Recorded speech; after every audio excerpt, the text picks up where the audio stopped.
Once upon a time, there lived a high-class rich man. As he became older, he realized that the suffering of old age was about the same for rich and poor alike. He gave up his wealth and position and went into the forest to live as a poor monk. He practiced meditation and developed his mind. He freed himself from unwholesome thoughts and became contented and happy. His peacefulness and friendliness gradually drew over 500 followers to his side. At that time, most monks usually looked pretty serious, but there was one monk who, even though he was quite dignified, always wore at least a little smile. No matter what happened, he never lost his glimmer of inner happiness, and on happy occasions, he had the broadest smile and the warmest laughter of all. Sometimes monks, as well as others, would ask him why he was so happy that he always wore a smile. He would chuckle and say, "If I told you, you wouldn't believe me. And if you thought I spoke a lie, it would be a dishonor to my master." But the wise old master knew the source of the happiness that could not be wiped from his face. He made this happiest monk his number one assistant. One year after the rainy season, the old monk and his 500 followers went to the city. The king permitted them to live in his pleasure garden for the springtime. The king was a good man who took his responsibilities as ruler seriously. He tried to protect the people from danger and increase their prosperity and welfare. He always had to worry about neighboring kings, some of whom were unfriendly and threatening. He often had to make peace between his own rival ministers of state. Sometimes his wives fought for his attention and for the advancement of their sons.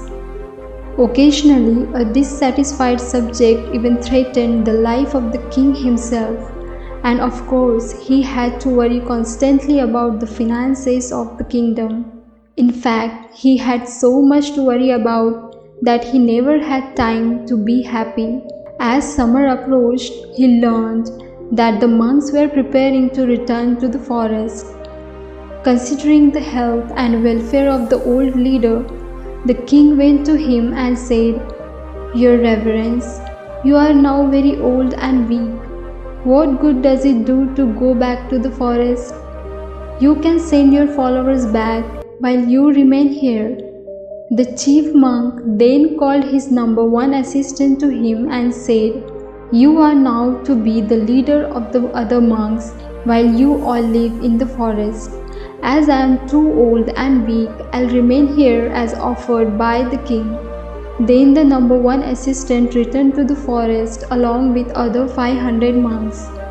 The number one assistant continued practicing meditation in the forest.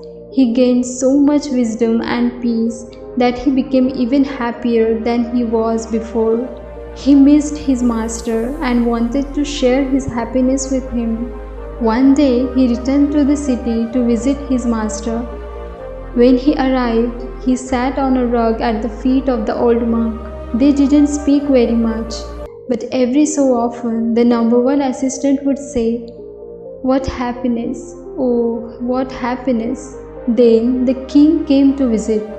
He paid his respects to the chief monk. However, the one from the forest just kept saying, "What happiness! Oh, what happiness!"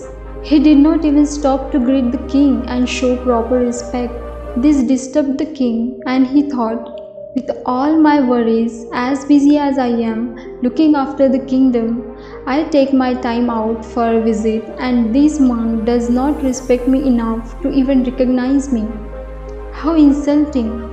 He said to the senior of the two monks, "Venerable sir, this monk must be stupid from overeating.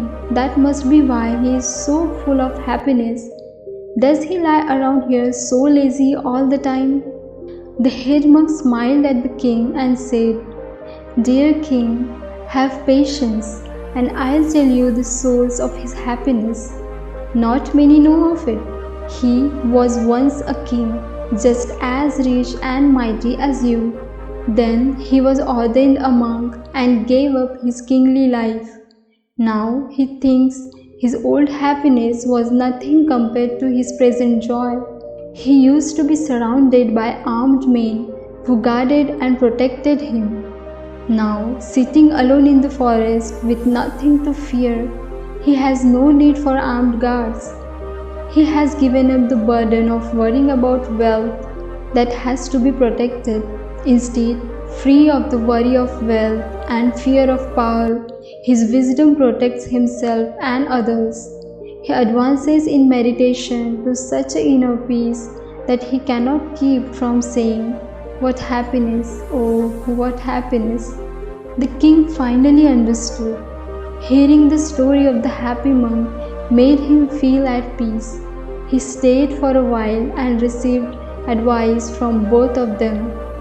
Then he honored them and returned to the palace with a smile on his face. Happiness. Who doesn't want to be happy? There is not a single being on this planet that doesn't want to be happy. But what exactly it is and how can it be achieved? Some of us think that once I become wealthy, I'll be happy. If I get a job, I'll be happy. If I get powerful position in the society, I'll be happy. If I achieve something, I'll be happy. So on and so forth. We are in a race to achieve this so-called material happiness, chasing it every single day in hope that someday I'll get this happiness that will last. But that never happens. Even if we get what we want in our life, even if things go exactly the way we want, that happiness doesn't last. As soon as one desire is fulfilled, another one rises. True happiness lies in contentment, being satisfied. Happiness is not a destination but a state of mind. So we must train our minds to be contented. Always remember, happiness does not depend on what you have or who you are. It solely relies on what you think.